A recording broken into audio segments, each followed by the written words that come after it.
Britain has banned Huawei from its 5G network. It has backtracked on a plan to give the Chinese telco a limited role.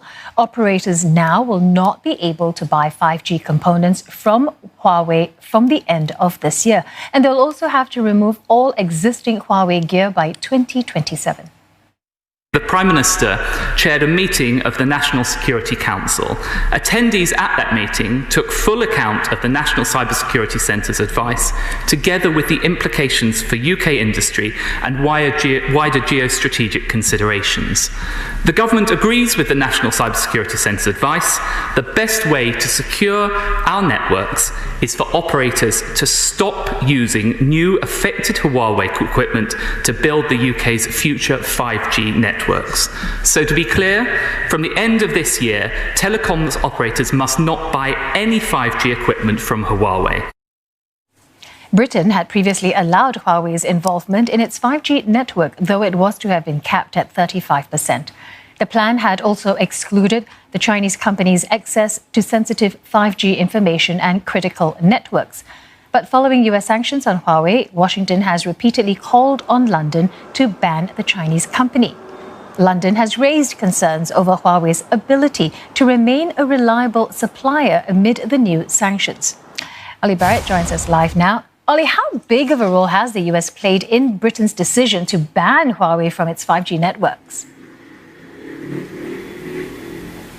Well, certainly the UK government is saying that it is absolutely central in terms of those US sanctions on Huawei. They say that is one of the key reasons that the security calculations have changed, and therefore its position on Huawei's involvement in the 5G network has changed since January as well. But there's no doubt that more broadly behind the scenes, the Americans have also been putting diplomatic pressure on the UK to fall more into line with the American position on Huawei, and that has now taken place. Washington will be very pleased indeed. Also domestic reasons though as well. COVID-19, the new security legislation for Hong Kong, various episodes that have meant there is more domestic pressure from within Boris Johnson's own Conservative Party for the UK government to take a tougher line on Beijing. That has fed into this decision as well, no doubt.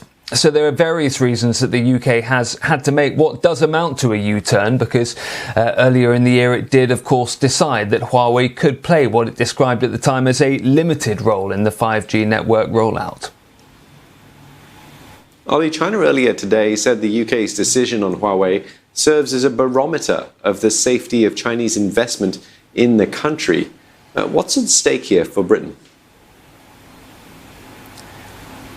Well, billions of dollars in Chinese investment that's already been made and that may be on the table in the future. You have to now look at through a slightly different lens. It remains to be seen exactly how China will respond in terms of potential repercussions. There are also specific projects that are currently ongoing in the UK with regards to the building of nuclear power plants, for example, that are now being also looked at through slightly different eyes. And then specifically when it does come to the UK's 5G network, Oliver Dowden, the Digital and Culture Secretary, while he made this announcement in the Commons, was being very clear that the removal of Huawei from 5G is going to have a significant impact on that network and when and at what cost it can be delivered. The UK government is being very clear that Huawei not being involved does mean that the 5G network rollout will be delayed by 2 or 3 years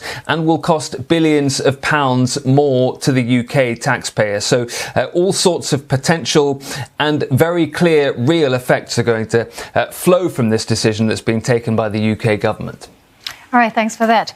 Ollie Barrett speaking to us from London.